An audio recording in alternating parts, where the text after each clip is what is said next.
Bueno, como parte justamente de estas obras y este intento de reactivar la economía, es que se construyen, por ejemplo, las Torres de San Borja, ¿no? Un proyecto habitacional dedicado pues a las clases medias. Se construye también la represa de Gallito Ciego en la costa norte del Perú. Aquí tenemos una imagen, por ejemplo, del conflicto de Falso Paquicha con la presencia personal del presidente Belaúnde. Pero hay también algunos elementos que van a comenzar a deteriorar la situación del país, especialmente en el plano de la economía. Un primer hecho que tiene que ver con algo que está más allá en realidad de la voluntad humana es justamente el fenómeno del Niño del año 1993, ¿no? Un fenómeno del Niño muy fuerte que se da ese año, que inunda gran parte de la costa norte del país, la selva, ¿no? Causa una gran sequía en la sierra y genera una crisis económica agrícola muy importante. Consecuencia, un alza muy dramática de los productos agrícolas, además la carestía también de productos de primera necesidad, y por otro lado una gran migración de miles de personas de esas regiones hacia la capital, con todo lo que ello implica a su llegada pues a Lima. Por otro lado también es la época en la cual comienza a generarse el tema de la deuda externa. La deuda externa es una deuda que se comenzó a gestar durante el gobierno en realidad militar, que se comenzó a pagar durante el gobierno militar, pero cuyos intereses más onerosos comenzaron a cobrarse justamente en el gobierno de Belaúnde.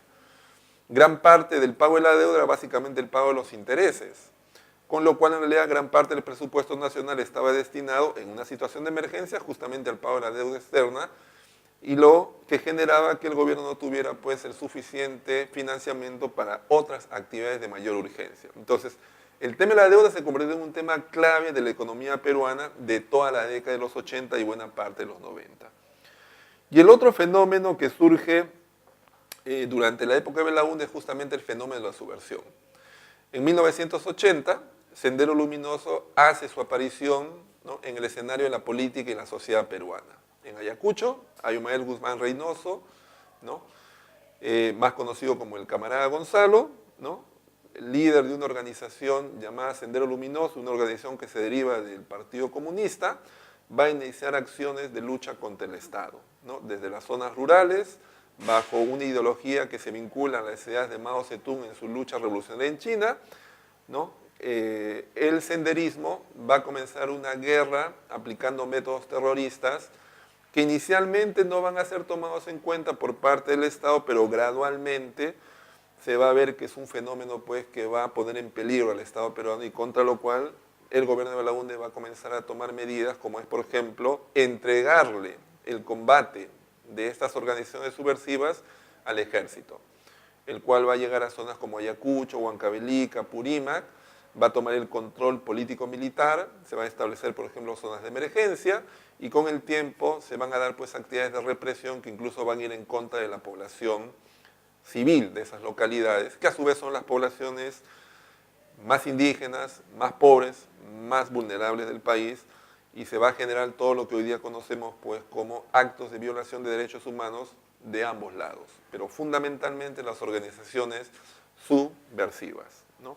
Entonces, el fenómeno de la violencia subversiva, con Sendero Luminoso a partir del año 1980 y el MRTA a partir de 1984, son dos grandes flagelos que van a llegar al Perú en aquellos momentos y que van a poner en peligro la viabilidad del país.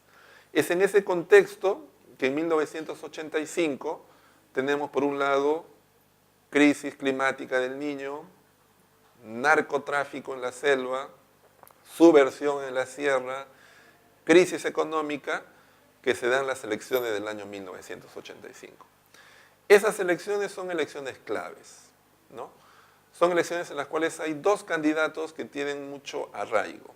Por un lado está Alfonso Barrantes Lingán, ¿no?, en esos momentos alcalde de Lima, candidato en este caso del partido de izquierda, es apoyado por grandes sectores populares, tiene grandes posibilidades de llegar al poder.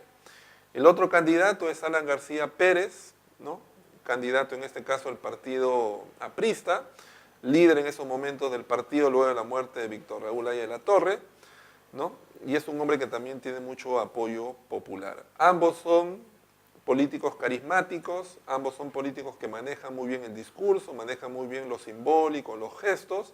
Es una campaña muy intensa, pero en la que finalmente Alan García se impone por su capacidad oratoria y por una serie de otras cosas. Sin embargo, cuando termina las elecciones, ¿no?, Alan García no tiene el 50 y más por ciento para ser directamente elegido presidente. Se tiene que ir a una segunda vuelta, pero Alfonso Barrantes considera que en una segunda vuelta es casi imposible que revierta la situación, así que decide declinar, ante lo cual entonces Alan García es declarado presidente y se convierte en 1985 presidente del Perú. Se inicia entonces lo que va a ser el gobierno de Alan García Pérez en 1985. Bueno, entonces cuando Alan García se convierte en presidente del Perú en 1985, hay toda una expectativa porque justamente él lidere un relanzamiento de la política, la economía y la sociedad peruana, que en esos momentos está asolada por una serie pues, de problemas de toda índole. Alan García va a enfocarse fundamentalmente en el tema económico, ¿no?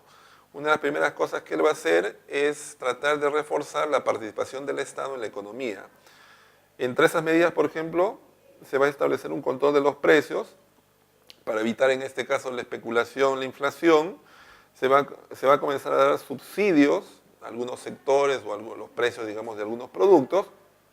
Y se va a establecer el dólar MUC, que es el dólar del mercado único de cambio, que permite en este caso subvencionar algunas actividades productivas en el país con un dólar mucho más barato para las importaciones. Sin embargo, la inflación va a ser algo recurrente en el gobierno de García. Es un fenómeno que prácticamente no se va a poder controlar. Una inflación galopante, mensual, los productos suben prácticamente semanalmente. Hay una inflación, pues, que llega a niveles astronómicos como nunca antes ha habido en la historia económica del Perú, lo cual a su vez va a generar que el Estado comience a realizar una emisión de moneda de forma inorgánica, es decir, sin el respaldo en las reservas respectivas, y la economía va a experimentar un crecimiento de inflación por un lado y por otro lado de devaluación monetaria, ¿no? Todo lo cual en realidad va a generar a su vez que la economía peruana pues esté al borde del colapso. Desempleo, altos precios, ¿no?, carestías, ¿no?, y una serie de fenómenos que caracterizan al Perú de la segunda mitad de los años 80. Ante esa situación el gobierno va a tomar algunas medidas radicales o va a intentar algunas medidas radicales. La primera de ellas va a ser reducir el pago de la deuda externa. Entonces el gobierno va a anunciar que no va a pagar la totalidad en este caso de la deuda externa, se va a limitar a un determinado porcentaje. Eso va a generar una protesta por parte de los organismos internacionales y el Perú va a ser declarado país pues prácticamente aislado, no sujeto a nuevos créditos en el mercado internacional, con lo cual la situación económica del Perú se va a agudizar mucho más. Acto seguido el gobierno va a intentar otra medida, que es evitar la salida de capitales de la economía peruana, para lo cual va a mandar al Congreso un proyecto de ley, ¿no?, mediante la cual se va a intentar estatizar la banca.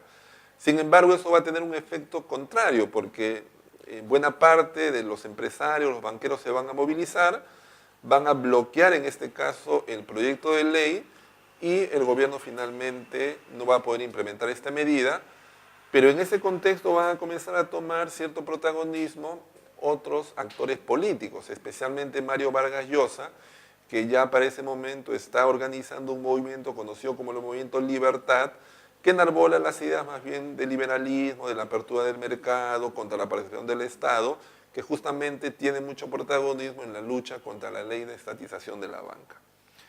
Mientras todo eso estaba pasando en el plano de la economía, cuya síntesis básicamente la economía estaba prácticamente al borde de la quiebra, en el plano de la política y la sociedad peruana, el Estado peruano experimentaba pues una situación también de colapso. Hay una crisis de la violencia muy grave.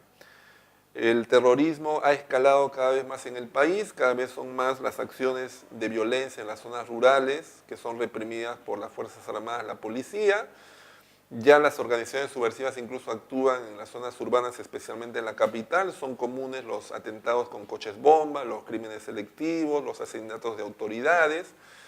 son conocidos en esa época los asesinatos de los ministros, por ejemplo, de guerra, Enrique López Alburja, el exministro de Trabajo, Orestes Rodríguez, el dirigente, en este caso, aprista, Rodrigo Franco, el asesinato de cientos de alcaldes, gobernadores, policías, es decir, la guerra de Sendero Luminoso y el MRTA contra el Estado ha llevado pues, a niveles insospechados, ¿no?